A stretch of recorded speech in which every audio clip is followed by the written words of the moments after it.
తల్లి తండ్రి గురువు దైవం అంటుంటారు. అంటే తల్లిదండ్రుల తర్వాత దేవుని కంటే ముందుగల గురువే ఉంటాడన్నట్టు. ఆగో అసొంటి గురువుల దినోత్సవం అని ఇయాలో మంచి గురువు ముచ్చట పట్టుకొచ్చినాం చూడుర్రి.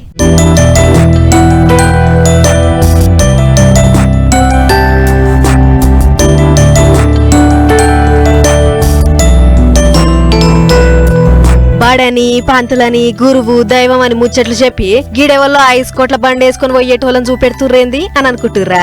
అది 5 కోట్ల బండి కాదు, చదువుల బండి. అర్థం అయితలేదు కదా? గా బండి మీద ఏముందో ఒక్కసారి దగ్గరికించి చూడుర్రి. చూపెట్టే ఎడిటర్ అన్న చూసిర్రా ఏం రాసిందో? శిక్షా రథం అంటే చదువుల బండి అని రాసుకుండు. గా బండి తోలేటాయన పంతులు. బండి మీద ఎనుకున్న డబ్బాల పుస్తకాలున్నాయి.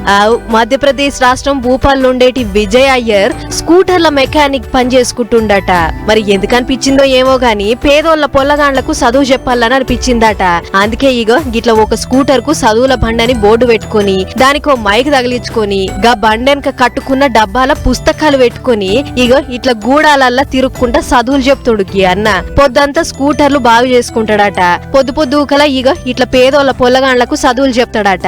అగ చూడుర్రి బోర్డు మీద రాసి చెప్పుడే కాదు, కంప్యూటర్ లో చూపెట్టుకుంటా కూడా చదువులు చెప్తుండు. గొప్ప ముచ్చటే కదా. ఇక ఇప్పుడు ఈ ముచ్చటెరికైనాక చిన్నప్పుడు అన్నకు చదువుకుందానికి ఆయతిగా అన్నట్టుంది. అందుకే ఆయన అసొంటి పేద పొల్లగాండ్లకు గీతిరిగా చదువులు చెప్తుండు అని అనుకుంటా మెచ్చుకుంటుర్రట. మరి కాదా? జీతాలు తీసుకునే చదువులు చెప్పేటందుకు చేతగాని పంతులున్న గీ రోజుల్లా గిట్ల ఏ జీతం లేకుండా పొల్లగాండ్లకు చదువులు చెప్తుండంటే తారీఫ్ చేయాల్సిందే పొర్రి.